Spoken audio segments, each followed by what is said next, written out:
February 23rd, 1974. Los Angeles, California. Police are summoned to the home of 41-year-old Ted Loseff after his wife Wilda Loseff claims that he threatened her with a gun.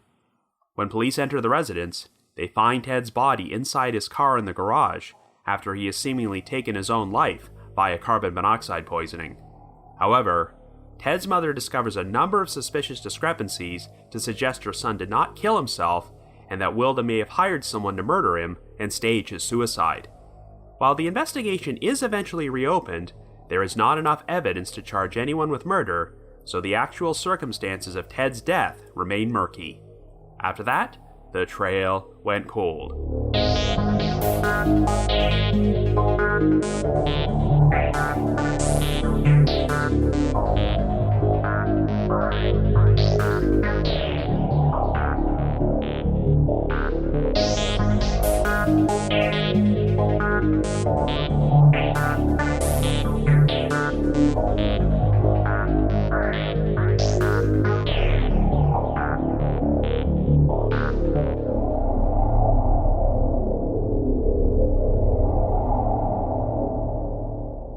Hello everyone, and welcome to our latest episode of The Trail Went Cold.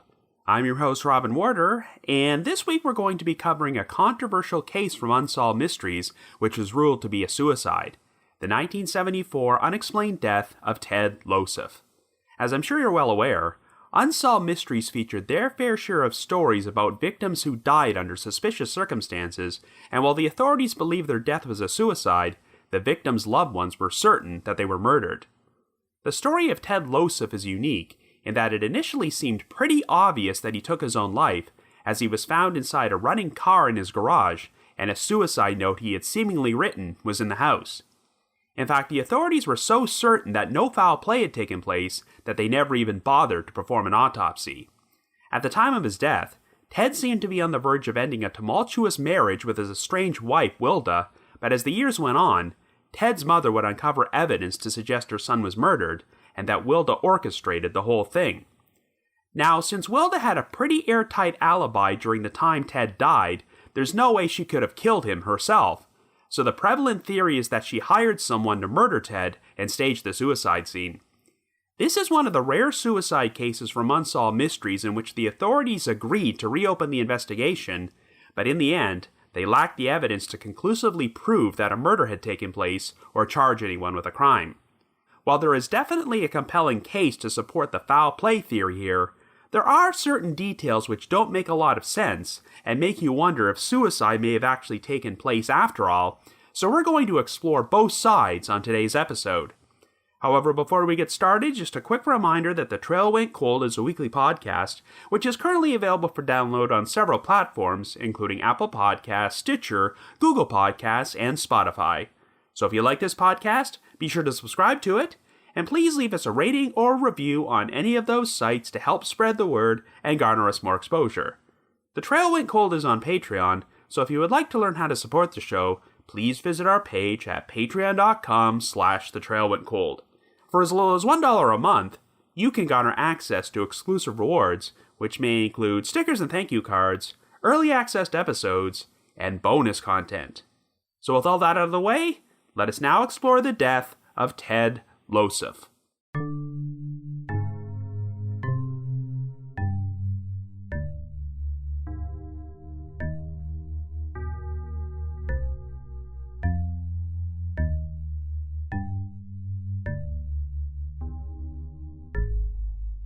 Our story begins in Los Angeles in 1974.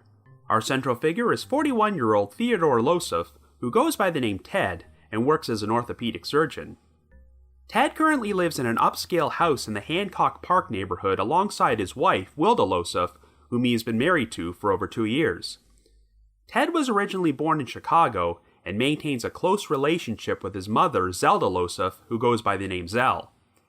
After her husband died of cancer in 1945, Zell raised Ted and his sister as a single mother and supported the family by starting a successful business in which she sold encyclopedias door to door.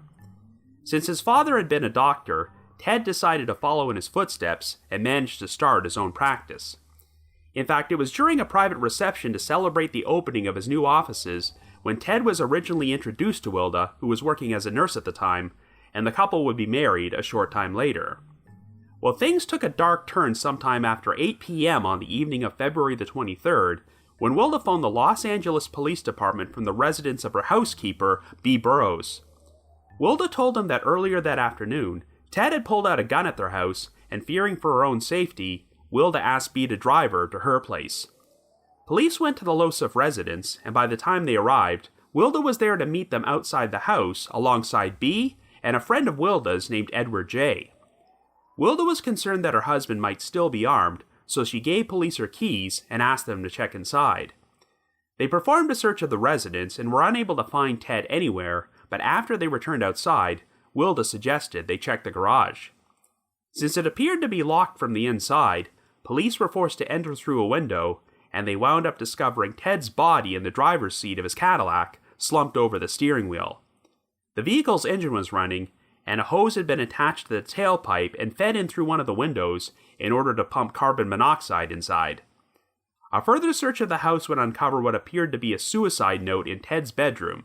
It had been written on the cardboard stiffener for a shirt collar and read, quote, "Wilda, all I ever asked for was one moment of compassion and understanding. I love you, T." End quote.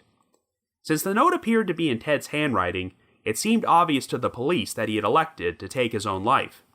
As a result, no autopsy was performed, and blood was never taken from Ted's body to confirm he had actually died of carbon monoxide poisoning. No forensics were done at the house, and Ted's case was closed without any sort of investigation. After Ted's body was embalmed, his funeral took place, and he was laid to rest only 2 days after his death. A few weeks later, Ted's mother Zell met up with Wilda and mentioned that she had given Ted a watch as a wedding present. Since it was a family keepsake, Zell asked if she could have the watch back, but was taken by surprise when Wilda took it out and threw it at her. She then told Zell that she never cared all that much about Ted and was happy he was dead. Zell was taken aback by Wilda's reaction, and later found out that Wilda never even bothered to put a headstone on Ted's grave until months after his death. It was no big secret that Ted and Wilda's marriage had been a tumultuous one filled with non-stop fighting and arguments, as Wilda frequently carried on extramarital affairs and had issues with alcohol. Zell learned that before they got married, Ted had made Wilda sign a prenuptial agreement that she would get nothing if their marriage ended in divorce. While Zell had initially accepted the suicide ruling for her son, she always felt that something was off about his death, and began to wonder if Wilda might have been responsible for what happened to him. Curiously enough, Zell said she did not even realize how many odd discrepancies there were until she had a very vivid dream about revisiting the scene of Ted's death. The dream caused her to remember that Ted's garage was always cluttered with boxes and boating equipment, which made it impossible to park a car in there, which is why Ted always parked his Cadillac outside the front of the house. Since Ted had undergone back surgery a short time before his death, Zell did not believe he would have been physically capable of moving all the boxes and items in order to drive the car inside. In addition, the driveway leading to the garage was blocked by a large pair of iron gates which had previously been damaged and were now difficult to open. The gates were closed at the time Ted's body was discovered, and given the physical difficulty involved with handling them, it seemed illogical that Ted would bother to reclose the gates if he was planning to end his own life. These discrepancies compelled Zell to search for additional evidence which could prove her son's death was not a suicide. When Zell met with the LAPD and the Los Angeles County Department Medical Examiner Coroner, they would not hand over their official reports about Ted's death because Zell was technically not considered to be next of kin. It was only after Zell hired a private investigator that he was able to obtain the police and coroner's reports 3 years after the fact, but they contained little information since the original investigation was so perfunctory. However, Zell would learn a ton of new information when she managed to track down Ted and Wilda's former housekeeper, B. Burrows. Right from the outset, B had her own suspicions that Ted's death was not a suicide, so she told Zell her own version of events on the day he died. At 10 a.m. that morning, B says she arrived at the Loseff residence to clean the place. At the time, Wilda was not there, so Ted privately informed B that he was planning to divorce Wilda and she would be moving out soon. At around 2 p.m., Wilda returned home and went upstairs, but shortly thereafter, Bee said she heard screaming and yelling before Ted dragged Wilda back downstairs. Before she ran out of the house, Wilda shouted that Ted had a gun, but Bee would always maintain that she never saw any gun at all. Bee told Ted that she was uncomfortable being at the house while he and Wilda were in the midst of such a heated dispute, so Ted paid her for that day's work and said she could leave. But as she was driving away, Bee encountered Wilda on the street, who waved her down to stop. Wilda told Bee she was too frightened to go back into the house, still insisting that Ted had a gun, and asked if she could stay at Bee's place until she figured out what to do. Bee agreed to the request and drove Wilda to her residence, and after they arrived, Bee phoned the police and shared Wilda's story about Ted. Wilda seemed reluctant to speak with the police herself, and since Bee told them that she did not personally see Ted's gun, they told her that nothing could be done. Bee then attempted to call the Loseff residence to check on Ted, but the line was busy. Over the course of the next 5 hours, she said she attempted to call the residence at least 20 times, but kept getting a busy signal. However, when Bee called the residence shortly after 8 p.m., she finally heard the phone ringing again, but no one answered it. This compelled Bee to call the police again, and this time, Wilda finally got on the line and shared her story about having seen Ted with a gun. And of course, after the police agreed to meet them outside the Loseff residence, they went inside and discovered Ted's body. While his death was immediately ruled to be a suicide, Bee still felt there were a lot of things which didn't add up. For instance, Ted's suicide note had been written on a cardboard stiffener for a shirt collar, but Bee told Zell that she frequently cleaned and ironed Ted's shirts and always hung them up on coat hangers. She never used cardboard stiffeners and did not recall ever having seen them at the residence. Bee also said that when she viewed Ted's body for the first time, she noticed he was wearing gray pants and a white dress shirt, but when she saw him earlier that afternoon, he had been wearing brown pants and a mustard-colored shirt, 2 items of clothing that Bee was unable to find anywhere in the house in the weeks following Ted's death. Bee previously worked at a hospital and had been responsible for cleaning up after patients who died and lost control of their bodily functions, so she found it surprising that no fecal matter or urine were found in Ted's clothing. Bee also had prior experience with deceased individuals who succumbed to carbon monoxide poisoning, and said that Ted's coloration was much different than the other victims she had seen. Bee believed that someone must have cleaned up Ted's body following his death and tried to share these concerns with the police, but they just ignored her. Bee had also recalled seeing a large stack of cash upstairs on the day of Ted's death, but it was not there when she returned to the residence that night. In addition, Bee found some empty beer cans, 4 dirty glasses, and empty cigarette packages inside the kitchen, which she found odd since Ted rarely drank or smoked. About a week after Ted's death, Bee said she noticed some unusual stains on the bedspread inside the guest room, which she believed might be vomit. When Bee showed the stains to Wilda, she was told that her dogs had vomited on the bedspread, even though the dogs had actually been in a kennel that particular week. Bee subsequently washed the bedspread, and the sections with the stains completely disintegrated. Zell also spoke to Edward J., the friend of Wilda's who had been present outside the residence when the police arrived to find Ted's body. Another odd detail about Ted's death was that a magazine had been found in his lap in the Cadillac, but he was not wearing his glasses, which would have made it difficult for him to read. According to Edward, when Ted's body was being carried out of the garage by paramedics, Wilda ran up to them with Ted's glasses and asked that they be put on his face. Edward also told Zell that the suicide note found in the bedroom had actually been written by Ted over 2 years before his death. Apparently, Ted and Wilda had gotten into such a heated argument that he scrawled out this message to her on a cardboard stiffener. For reasons unknown, Ted decided to hold on to this note for 2 years, so his killers may have pulled it out and put it on display to make his suicide look more legitimate. Zell decided to use all this information to push for a new investigation into Ted's death, and after a lengthy legal battle, she obtained a court order to exhume Ted's body in 1978. Zell hired a forensic pathologist named Dr. Irvin Root to perform an autopsy, and he found traces of vomit inside Ted's lungs. This suggested that Ted had suffered a violent vomiting spell shortly before his death, even though no traces of vomit were found on his clothing, face, or inside Ted's car when his body was discovered. Dr. Root concluded that Ted's vomiting spell likely occurred at another location, and after he died, someone else may have cleaned up his body, removed his vomit-stained clothing, and redressed him in different clothing before placing him inside the car. The autopsy also turned up signs that Ted had been involved in a struggle, and while Dr. Root could not determine his exact cause of death, he said that vomiting was not common for victims of carbon monoxide poisoning. He theorized that Ted had been the victim of cyanide poisoning and ultimately ruled that his death was a homicide. Zell hired other forensic experts, including noted forensic pathologist Dr. Cyril Wecht, to review Dr. Root's conclusions, and while they did not all agree that Ted's cause of death was cyanide poisoning, they believed there were enough anomalies to indicate that suicide did not take place.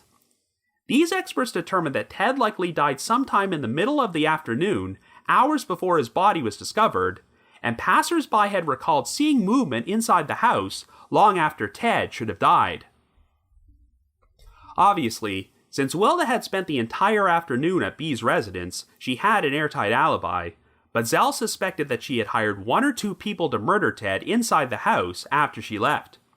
Since there were no signs of forced entry, Zell theorized that Wilda had intentionally left the back door unlocked for the perpetrators. After they attacked Ted, they may have taken him into the guest room and forced cyanide or some other type of poison down his throat, causing Ted to vomit all over his clothing and the bedspread before he died. They then changed Ted's clothing and disposed of his brown pants and mustard-colored shirt before they moved items around inside the garage in order to clear a space. After opening the driveway's front gates, they drove Ted's car into the garage and closed the gates again before staging the suicide scene. It's possible that the reason B kept getting a busy signal when she attempted to call the residence that afternoon was because the assailants took the phone off the hook as a signal to Wilda that their murder for hire was in progress. When B called the house that evening and the phone started ringing again, this was because the perpetrators had put the receiver back on the hook as a signal to Wilda that the job was completed. This is why Wilda then felt compelled to call the police so that they could discover Ted's body. Zell spent years conducting her own independent investigation in which she interviewed more than 100 potential witnesses and hired 6 private investigators, 5 attorneys, 4 forensic pathologists, and a handwriting expert, which all wound up costing her more than $100,000. On the basis of the new evidence she uncovered, the Los Angeles County Coroner's Office agreed to reopen the case and ordered a new inquest, which would take place in March of 1982, and contained sworn testimony from a number of witnesses, including B. Burroughs and Edward J. In the end, the coroner's jury concluded that Ted's death was likely a homicide, though they did not believe it was the result of cyanide poisoning, instead ruling that he died of, quote-unquote, acute carbon monoxide intoxication at the hands of another. In spite of this, when the coroner's chief of forensic medicine decided to perform his own review of the case, he believed that the findings still indicated suicide. In November of 1983, the Los Angeles County District Attorney's Office agreed to open their own investigation, which wound up lasting 8 months, but their biggest obstacle was that they never got the opportunity to interview Wilda, who passed away on May the 1st of that year. Wilda had since gotten remarried and moved out of California, but she succumbed to a fatal overdose of drugs and alcohol. Since Zell continued to believe that Wilda had hired others to murder Ted, she hoped that someone else could be brought to justice. She suspected that the killers may have been friends of Wilda's, since they apparently favored the brands of the empty beer cans and cigarette packages B had found in the kitchen. However, the district attorney's office failed to uncover any evidence which would have allowed them to file charges against another suspect, so there wasn't much they could do.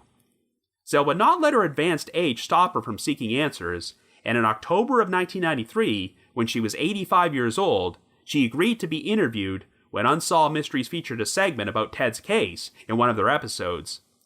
Every year on the anniversary of Ted's death, Zell had memorials published for him in the Los Angeles Times, but even though she would live until the age of 101, she never did receive any conclusive answers and passed away in May of 2010. After nearly 50 years, the full truth about what actually happened to Ted Loseff remains unknown. So I guess you could say, the trail went cold.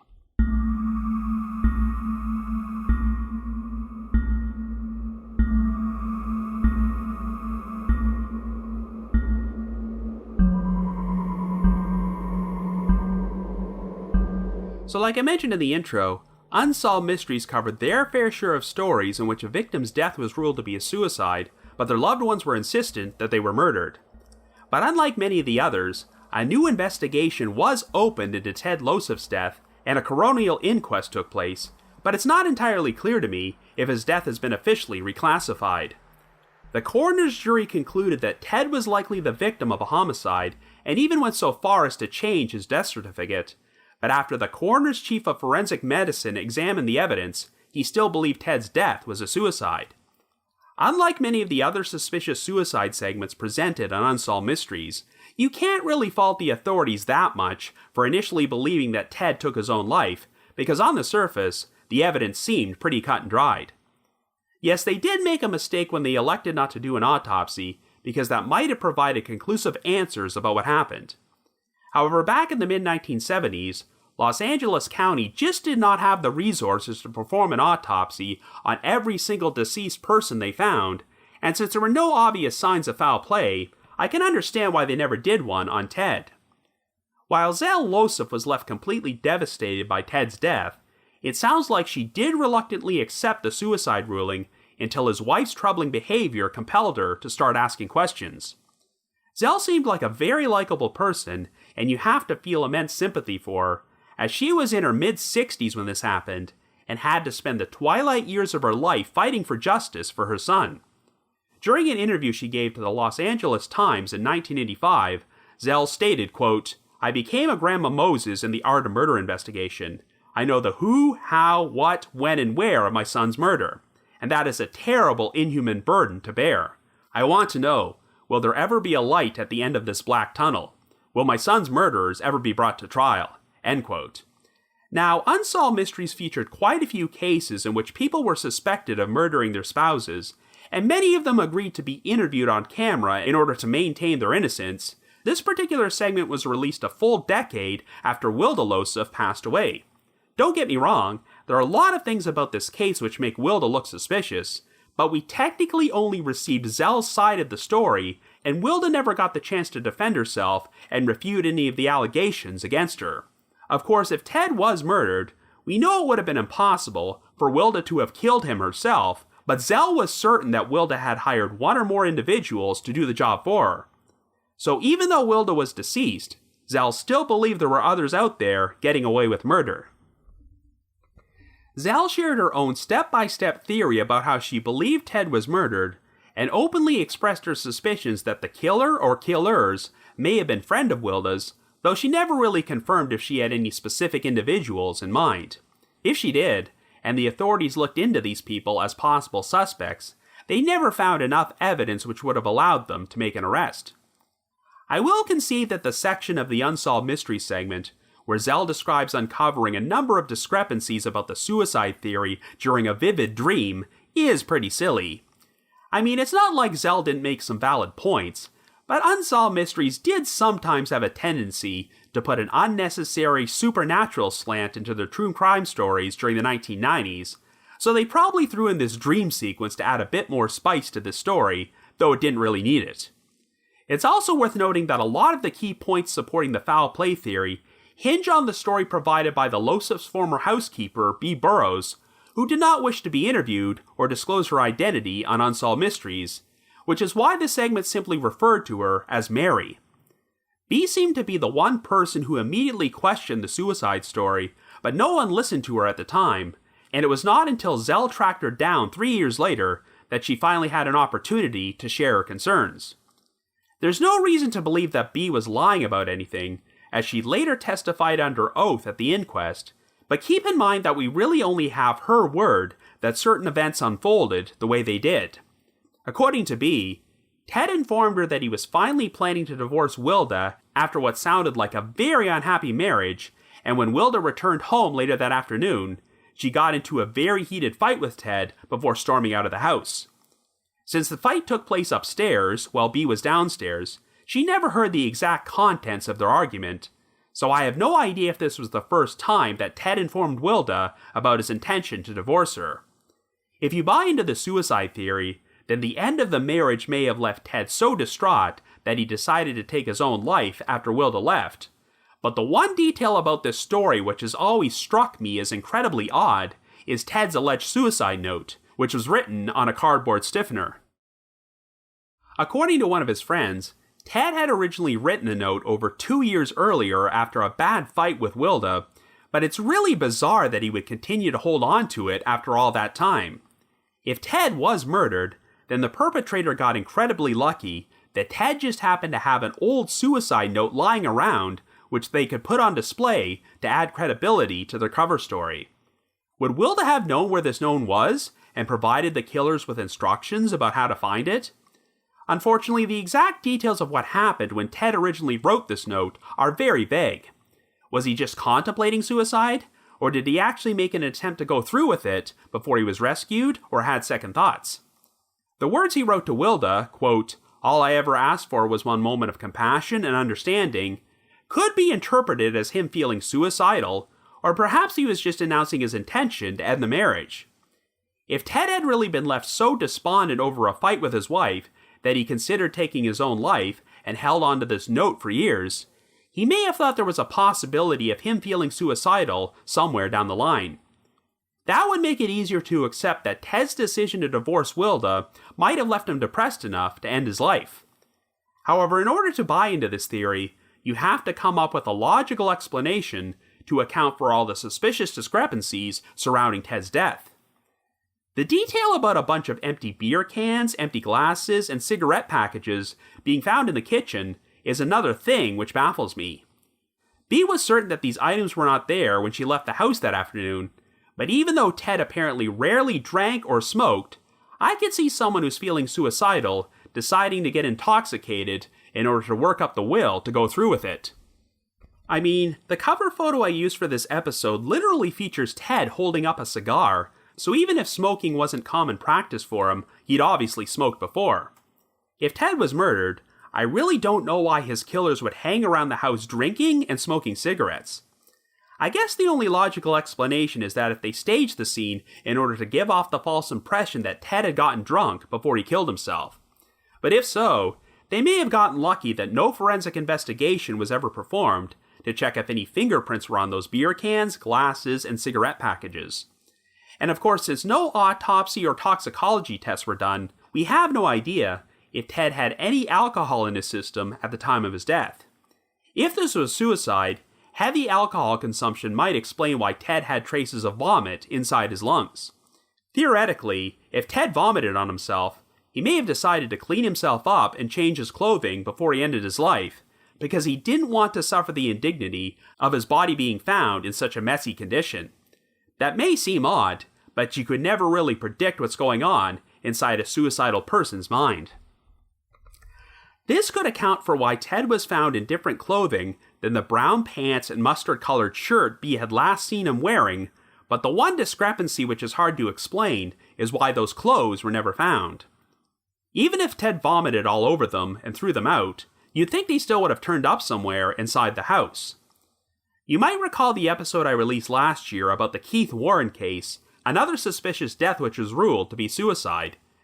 Keith's body had been found hanging from a tree in a noose, but what raised major red flags for his family was when Keith's mother was anonymously sent photographs of the crime scene. They showed Keith dressed in clothes which did not belong to him, and the clothing he had last been seen wearing was never found. When Keith's body was exhumed for a new autopsy, they found toxic chemicals in his system which may have caused him to vomit or defecate on himself. So if Keith was the victim of foul play and someone intentionally poisoned him, they may have cleaned up his body and dressed him in different clothing before they staged the suicide scene.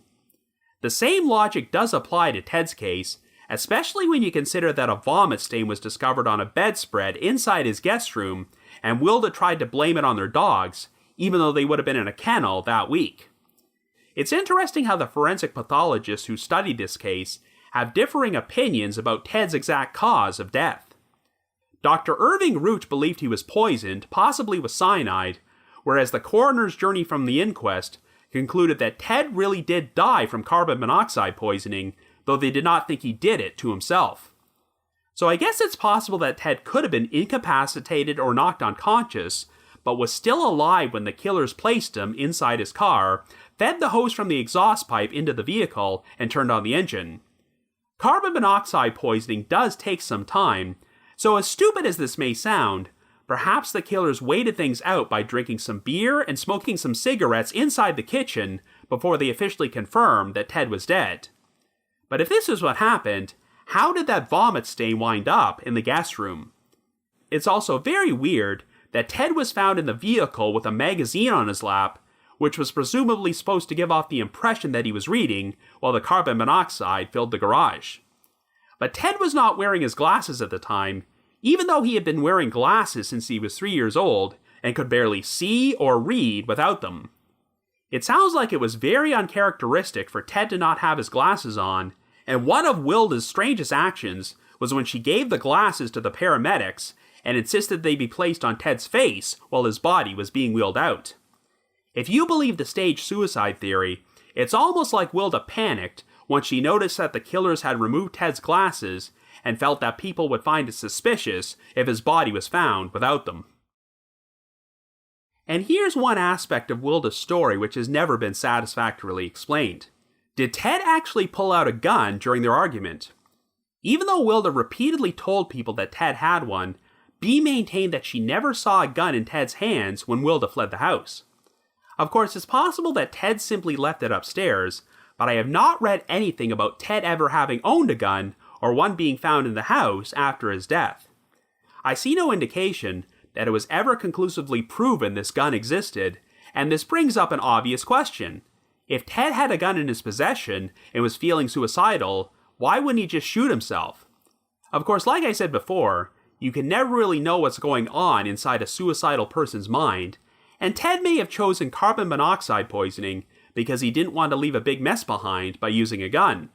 But if what Zell is saying is true, and Ted was recovering from back surgery, it sounds like it would have been a pretty grueling physical ordeal for him to move around all the boxes and items inside the garage and open the large driveway gates in order to drive his car in there. On the surface, it definitely seems like Wilda fabricated the story about the gun in order to capture the attention of Bea and the police and add credence to her story that Ted was not in a rational state of mind prior to his death. But now that we've explored most of the suspicious discrepancies with the suicide theory, we have to look at things from the opposite perspective. If this was all an elaborate murder plot, and Zell's theory about how all the events unfolded is accurate, it would have required a lot of foresight on Wilda's part. One of the most important parts of Wilda's plan would be for Bea to provide her with an alibi during the entire time period Ted was murdered, but how could Wilda have predicted things would unfold this way? This whole chain of events was set in motion when Wilda stormed out of the house after a heated fight with Ted, and when Bea told Ted that she didn't feel comfortable being there while all this was going on, he agreed to pay Bea for her work and let her leave for the day. It was while Bea was driving away when Wilda asked if she could lay low at her house, but again, how could Wilda have known that Bea would leave at this time and agree to give her a ride? What was Wilda's alternate plan if Bea said no? Bea confirmed that Ted had told her he was planning to divorce Wilda, and since they had signed a prenuptial agreement that Wilda would get nothing in the divorce, this definitely gave her a motive. But when would Wilda have gotten the opportunity to orchestrate this murder-for-hire plot and set it in motion? When Ted and Wilda had their heated argument upstairs before Wilda left the house, we don't know if this was when Ted first informed Wilda about his intention to divorce her, or if he had already done so on a previous occasion. If Wilda had made arrangements with someone to murder Ted while she was away from the house, how did she contact them to let them know when to do this?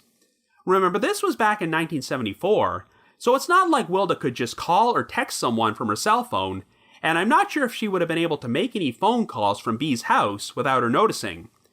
If this was a murder for hire, the only explanation is that Wilda had organized it ahead of time, and these killers were watching the house when Wilda and Bea left, which is how they knew Ted would be alone. Even so, there were an awful lot of things which had to go right for this murder plot to work, and as someone with known substance abuse issues, would Wilda have been capable of planning things out so perfectly? When you break it down, Wilda's plan comes across like one of those elaborate plots you see in the movies, where the mastermind practically has to be a psychic and accurately predict what the other characters will do in order for the whole thing to work. It's also odd that after they arrived at B's house, B called the police to let them know what was going on at the Loseff residence, but they decided not to go there, since B could not confirm having seen Ted with a gun.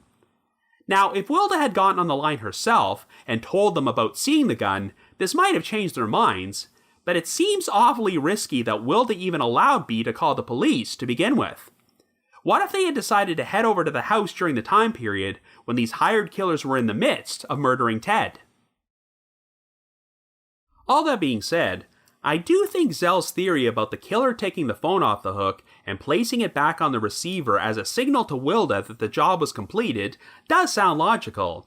After an entire afternoon of busy signals, it was only after the phone started ringing again when Wilda finally decided to speak with the police about what happened and compelled them to visit the residence.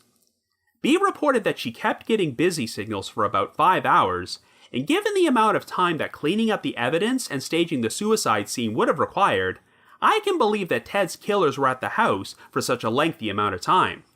The alternate explanation is that Ted took the phone off the hook himself because he did not want to be interrupted while he contemplated what to do next, and he may have decided to hang the phone up before he went into the garage to end his own life. However, this would all depend on the exact time of Ted's death. Obviously, since no autopsy was performed until years after the fact, none of the forensic pathologists could make an accurate assessment of when exactly Ted died, but they seemed to believe that it was sometime during the afternoon or early evening, hours before his body was discovered. If true, then there's no way that Ted could have hanged up the phone himself sometime around 8 p.m.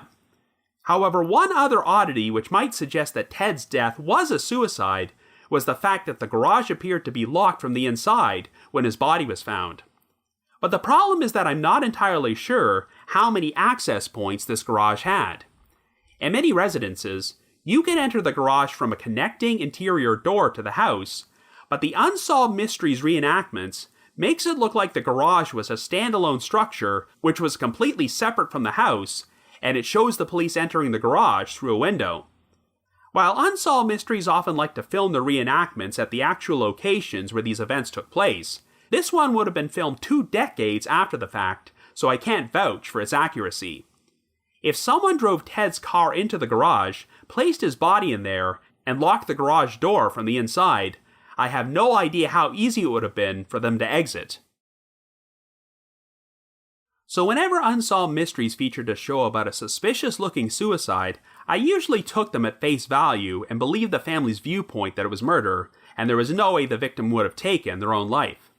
But as I've gotten older, I've learned that sometimes people will show no signs of being depressed or suicidal and take everyone by complete surprise when they go through with it.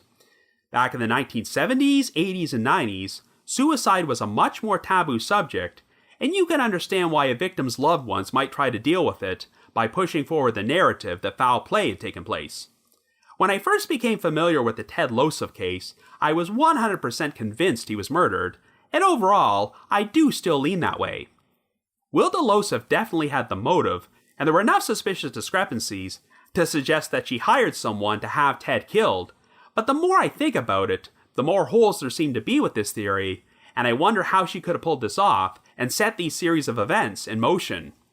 I don't necessarily discount the possibility that Wilda was a lousy wife, but that may not have necessarily meant that she was a murderer.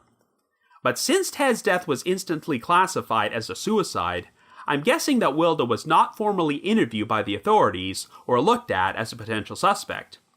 Had Wilda not passed away before the Los Angeles County District Attorney's Office decided to reopen the investigation, they may have been able to build a case against her. Without her, they were only working under the assumption that Wilda may have hired one or more individuals to murder her husband, but even if they had some potential suspects in mind, there was just not enough evidence to file charges against them.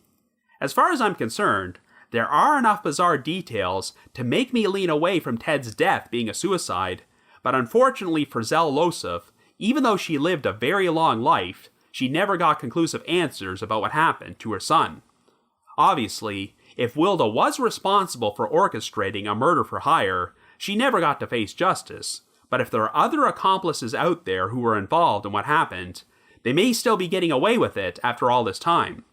So if you happen to have any information about the death of Ted Loseff, please contact the appropriate authorities. But if you just have your own thoughts about what happened, feel free to leave me a comment or send me an email to robin.warder@icloud.com. That's robin.warder@icloud.com. Now, the reminder that The Trail Went Cold is on Patreon, so please visit patreon.com/thetrailwentcold to learn how you can support our podcast and become eligible for some pretty neat rewards. We produced a bunch of exclusive bonus episodes for our patrons in tiers 2 and 3, and this past month, I released an episode about a famous case which was once featured on Unsolved Mysteries, the 1987 attack on Jenny Pratt, who was hit in the back of the head with a 2x4 by the occupants of a speeding truck, a crime which left her with considerable brain damage, but the perpetrators were never caught. I'm also going to be dropping the occasional exclusive bonus Patreon episode from my spin-off podcast, The Path Went Chilly, as we just released an episode in which myself and my co-hosts, Jules and Ashley, discussed the Aileen Conway case from Unsolved Mysteries, which was also the subject of my debut episode of The Trail Went Cold. And for our patrons in Tier 3, I've also recorded another new audio commentary track, which could be placed over a classic episode of Unsolved Mysteries. I would also like to take a moment to thank our most recent listeners who have signed up with us on Patreon this week, and they are Julie K., Florencia B., Asik F., Tracy, Catherine O., Colleen H., and Christopher P. Thank you all so much for your support. Also, I just wanted to mention that we are very close to reaching a special milestone of 500 Patreon supporters, and if we manage to reach that goal by the end of August, we will commemorate the occasion by releasing a special bonus episode on Patreon in September, which will be available to all of our supporters in tiers 1, 2, and 3. So be sure to sign up and help us reach our goal. Also, in just over 1 month, provided that it becomes safe enough to travel there, The Trail Went Cold is going to be appearing on Podcast Row at the very first CrimeCon UK, which is being held at the Leonardo Royal Hotel and Spa in London on the weekend of September the 25th and 26th. If you would like to purchase tickets to the event, we have a special promo code you can use to get a 10% discount. So to receive 10% off, visit crimecon.co.uk and enter the promo code COLD21. That's COLD21. Also, even though we're a long time away from this event, I'm pleased to announce that I've been added to the lineup for Podcast Row at CrimeCon 2022, which is being held next year in Las Vegas from April the 29th until May the 1st. If you would like to purchase tickets for that event, The Trail Went Cold already has its own specialized promo code. So to get a 10% discount off a standard badge, please visit crimecon.com and enter the promo code TRAIL. In addition, I wanted to provide another reminder that I hold live streaming sessions on a platform called Get Vocal. Every Thursday night from 7 until 8 p.m. Eastern Time, I host what is essentially an after show for each week's podcast episode, where I have an interactive discussion about the featured case from said episode and answer questions and address comments from listeners. I always include a link to these sessions in our show notes, so be sure to check there for more information or visit getvocal.com. That's GETVOKL.com. I just wanted to give another shout out to my supporters at the Unsolved Mysteries message board at the Sitcoms Online forum and the Unresolved Mysteries subreddit. I need to provide a big thanks to McGill Foote, who edits and assembles this podcast together for me, and Vince Nitro, who composes the ear music you hear on every episode. If you haven't already, you can like us on Facebook, follow us on Twitter, or leave us a rating or review on Apple Podcasts, Stitcher, Google Podcasts, or Spotify. So have yourself a good week and join us next Wednesday for another brand new episode of The Trail Went Cold.